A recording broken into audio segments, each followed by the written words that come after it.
gonna walk you through how to make a cheeseburger from start to finish with proper food handling techniques.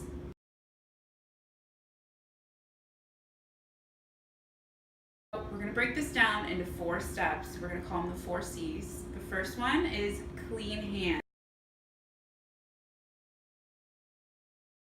Before you touch any food or any of your utensils, cutting boards, you want to clean your hands. And just a recommendation, you really need to have short nails, no long nails. Lots of bacteria like to live under your fingernails, which is really gross. And you want to take your jewelry off if you can. So bracelets, rings, anything that might fall off in the food while you're preparing it, or get nasty bacteria stuck inside and then you'll spread it and it's gross and nasty. So that's what we're gonna do now. So if you wanna meet me over at the sink, I'll show you how to properly wash your hands. All right, so first you wanna wet your hands. Get your soap. Get enough so that you can cover your hands. And this is not washing your hands. What I always tell my son is, you wanna do this, but you want to do fronts and backs and in between, and you want to do this for 20 seconds. And you want to go all the way up to your wrist. 20 seconds. If you don't know what 20 seconds is or you don't want to count, you can just sing your alphabet twice. I'm not going to do that today. So, hands are clean. Rinse. Make sure you get all the soap all the way up. Do not touch these with your clean hands. I will use my arm, or you can just let it run, even though that's not really efficient. I know drying your hands sounds pretty simple. What I'm going to recommend is you use paper towels. Clean paper towels every time. That way you're not using something that's already been contaminated. And what I'm talking about is a hand towel or a kitchen towel in the kitchen. Do not use that to dry your hands, because you use that to dry your hands, you might use that to wipe something up. You don't know what's on there. If you don't change it regularly, it's just teeming with bacteria and you don't want that. So use paper towel. Okay, so now my hands are clean. Just a reminder, we've cleaned our hands at the beginning. This is something that you need to do throughout the cooking process. It'll help you prevent cross-contamination, and you'll just make sure that your hands are free. Anytime you touch your hair, your face, or anything that isn't used to prep the food, you want to stop what you're doing and go wash your hands. I have my hamburger patties in the refrigerator, and I put them in the refrigerator as soon as I got them home. I did not let them stay out of refrigeration for too long. And we'll talk more about that later. So we're gonna go ahead and get them out of the fridge now, and we're gonna bring them over to our prep area. We have our raw hamburger patties here. What we wanna talk about now is the next C, which is cross-contamination.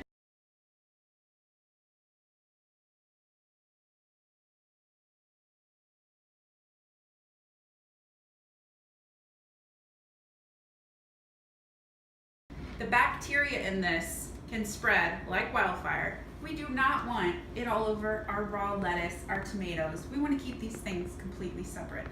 My recommendation is 2 different cutting boards, or if you don't have 2 different cutting boards, what you want to do is keep your produce far away from your raw meat, handle your meat on the cutting board, deal with that. Go clean your cutting board with hot soapy water and any utensils that you use on that, and then come back, dry your cutting board, and then work on your produce.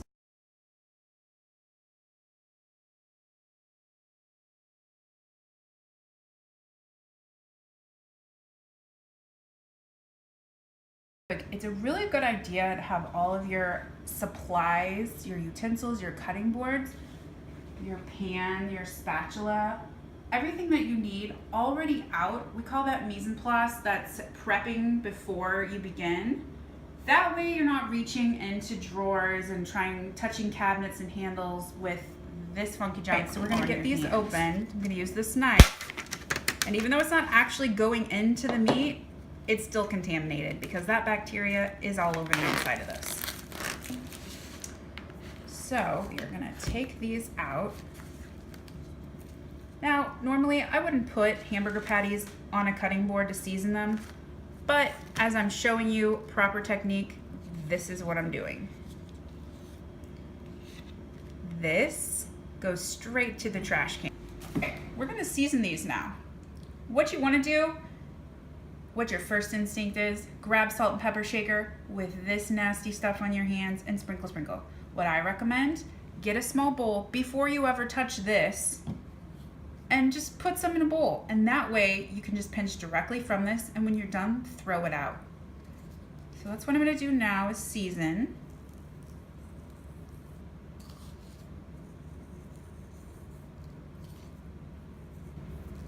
Time out. I'm gonna go wash my hands. Now my hands are clean and dry like we talked about before. We're just gonna let these burgers hang out for a while on their cutting board, away from our fresh. I'm gonna get this stuff prepped. Now I used this before. It's been washed and dried. These are clean. We're gonna get this process started. These have not been washed. I'm going to cut them, trim them up, take them over to the sink. All right, we're gonna wash our vegetables. Now, you might wanna just throw them in the sink and rinse them off. However, we washed our funky junky meat hands in the sink, and we don't want these touching any of that.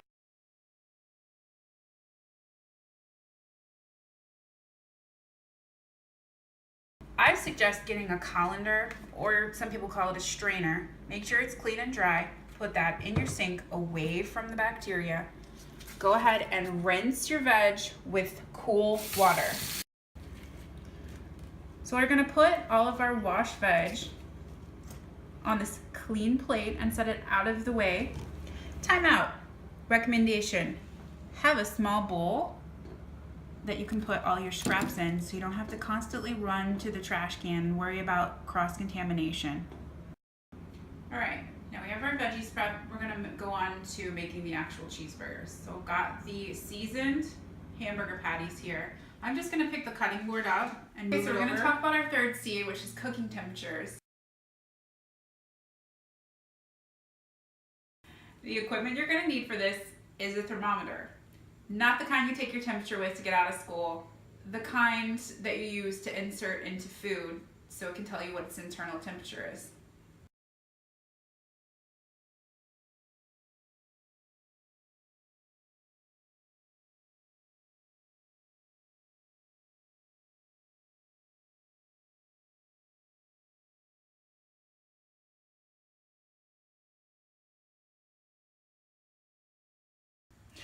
So this is one type of thermometer. It is a digital thermometer, and it's digital because when it is in use, you get a digital readout.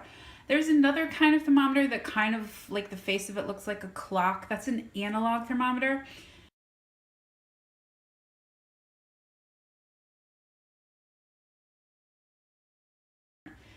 This one I like because it's really easy. You just turn it on. It'll tell you the temperature of the room. You know it's working. You know it's about 72 degrees in here. And then I'll show you how to insert it into the food when we get cooking. Now we're gonna get these bad boys into this bad boy.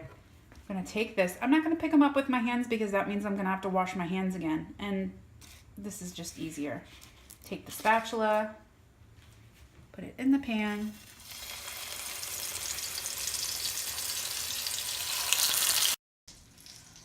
We're going to provide you with a fancy schmancy chart that has all the different types of meat listed, what the minimum temperature is you need to cook them to, and for how long it needs to stay at that temperature. And the reason why that's out there is because that is how long you need to cook for the bad bacteria to have been, to be killed, so you don't get foodborne illness, which you really don't want. It's got all the different kinds of meats. It's also got non-meat products like beans and fruits and veg. Anything that's going to be served hot or warm, you need to make sure it comes to temp and stay at the temp for the recommended time for the safety of everyone.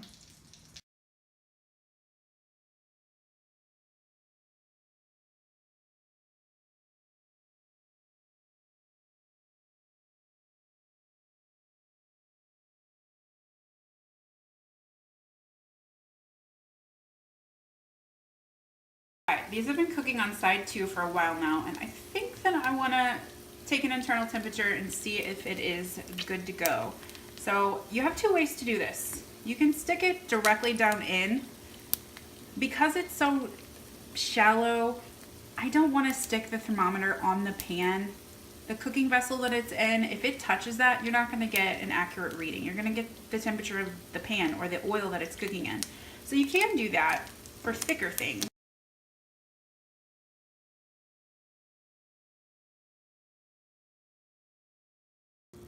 You'll need to hold the thermometer in for 15 seconds just to make sure that it's safe. Now, I used that other spatula, had the slots on the raw burger, so I went ahead and switched off to a clean one because I'm going to use this to transfer it to my bun.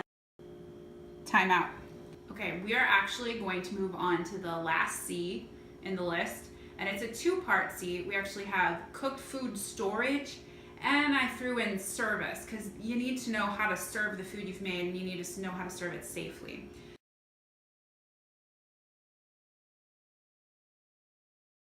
So at this point, if I were working in a restaurant or I was preparing food for someone else, what I would do is I would put on food handler gloves. Now those are like those plastic gloves or the vinyl gloves, and you want to put those on and use those while you're prepping, and you also want to use those while you're serving, because you never want to touch somebody's like cheeseburger and be like, here you go. Like, no one wants you to touch their cooked food.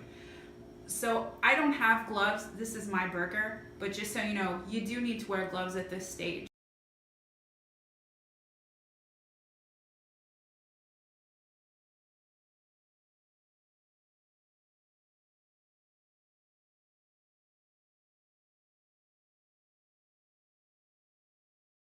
Okay, what do we do with this guy? Well, I made burger 1 for my lunch. I'm gonna eat burger 2 for dinner because it's a cheeseburger kind of day. Do I just leave this on this plate until I'm ready to eat? No, absolutely not. Within 4 hours at room temperature, the amount of bacteria that is living on this cooked food is enough to make you sick. You want to get this into the refrigerator within 2 hours. My recommendation for this burger here is to let it cool for 15-20 minutes and then wrap it up, get it in the fridge. You want to get it to a temperature, your fridge should be below 41. 40 and below, that's where you want it. Obviously, not the freezer, you're gonna eat it later. Get it in the fridge, get it covered, and it'll be safe for you to reheat later. Reheating, how do you reheat this burger? Do you have to worry about temperatures? Actually, even though this burger only had to be to 155 when you cooked it the first time, anytime you reheat any food, no matter what its original temperature was, it needs to come up to 165 for 15 seconds. There's a lot of food that never had to come up that high, like medium rare steaks, things like that. You don't want to reheat those and eat those, you'll ruin them. But any cooked foods that you do reheat, just remember 165 with your clean thermometer that you washed when you reheat it. All right, I hope you guys learned how to safely prepare food from start to finish. We're all done. I'm gonna eat with my pal here.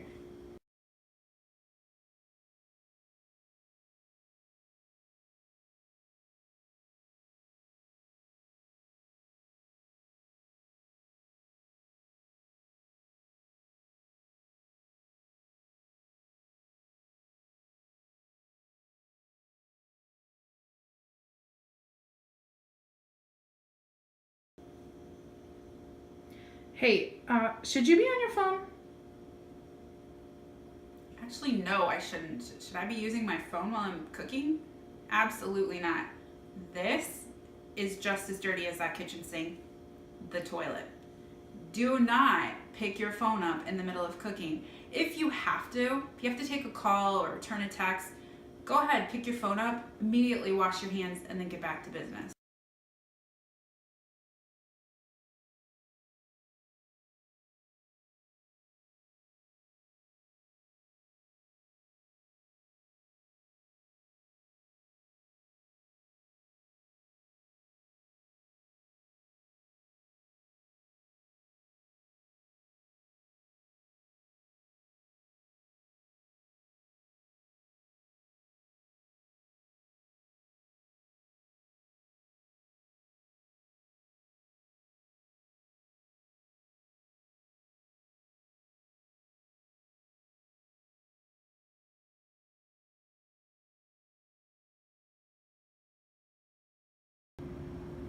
speak.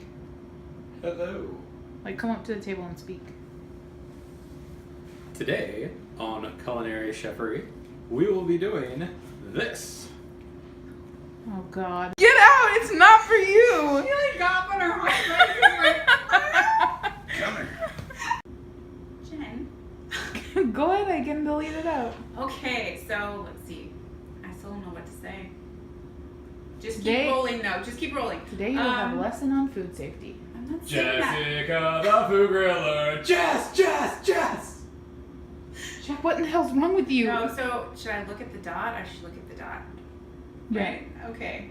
All right. So today I'm going to walk you through how to make a cheeseburger from start to finish.